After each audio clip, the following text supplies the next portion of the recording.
Konnichiwa! Welcome to episode 3, where we give you a full tour of the abandoned house that we bought for 5 million yen.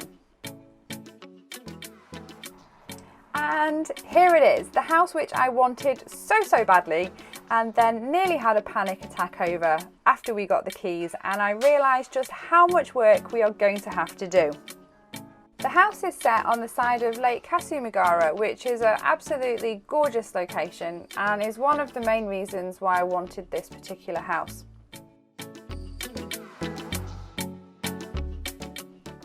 When you go in through the front door, there's a very large entrance hall area and then 2 reception rooms on the left. What we really liked about this house was the quality of the wood that's been used in the construction.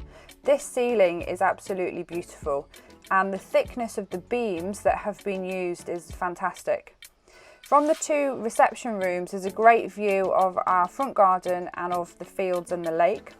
The total size of the house is 98 square metres and it's a total of 4 rooms plus the dining room, kitchen area plus the entrance hall. The doors in this room are actually very nice and there's some interesting, not my taste, lotus themed wood decoration. Going through to this room, there's a large tokonoma, which is essentially an alcove which is used to display items of artistic interest like the scroll which you saw and things like flower arrangements and nice bowls. This room here is or was a bedroom.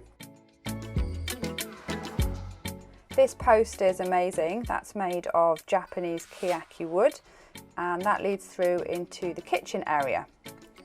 In the back corner of the kitchen there's a very outdated bathroom with an old metal bathtub. The water's heated by that little gas burner you can see over on the right.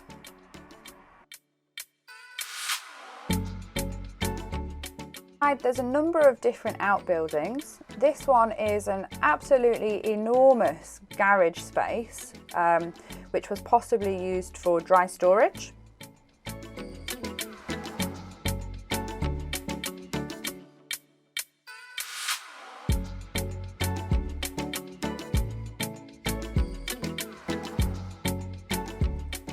Above the garage there's a great space. It's got an amazing view over the fields and the lake.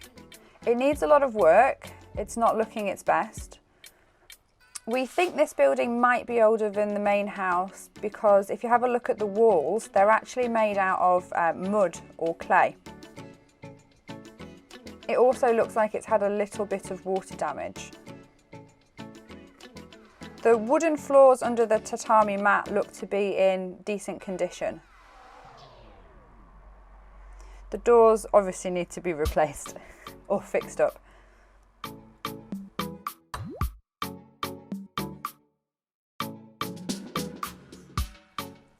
The total size of the land is just under 900 square metres. Behind the main house there's a couple more buildings.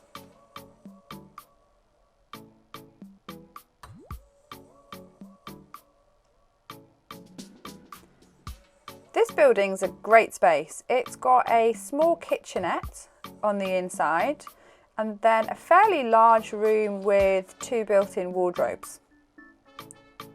This is the one I was thinking could be a good guest house.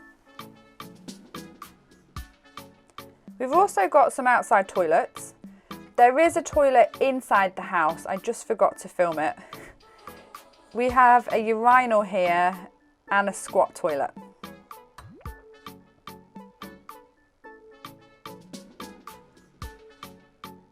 And the last outbuilding is actually a cowshed and it still smells of cows. This is a huge amount of space. I have absolutely no idea what we're going to do with it. If we knock it down, it's going to be fairly expensive to dispose of, so it might make more sense to try and jazz it up somehow. Behind this cowshed, we've also got a small piece of farmland, which is great because I've always wanted to do a vegetable garden. This property was listed for 5 million yen. Our first offer of 3.5 million yen was swiftly rejected and we ended up paying the full asking price, which we still think is an absolute bargain because when we check the price of the land in this area, it's actually worth more than that. Our purchase price included the 10% sales tax. We paid the real estate agent 231,000 Japanese yen commission, which is 5% of the pre-tax sales price. The solicitor's fee for drawing up all of the legal contracts was 161,748 Japanese yen. We paid 12,500 yen in property tax. This is for the remaining months of this year. Next year we'll need to pay a full calendar year's worth.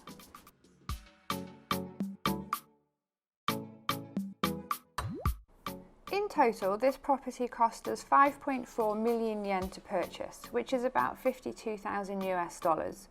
We need to do a full renovation on it. We'd like to spend a total of 8 million yen, which gives us 2.6 million yen to play with for the renovation costs. To put this into perspective, 8 million yen is the equivalent of just 3 years' rent on the apartment that I'm currently living in Tokyo. We're both feeling very excited about the project and have been out to buy work overalls. Ichi chose his first, and then I chose one nearly exactly the same, much to his embarrassment. Stay tuned for episode 4, where we relocate to Ibaraki.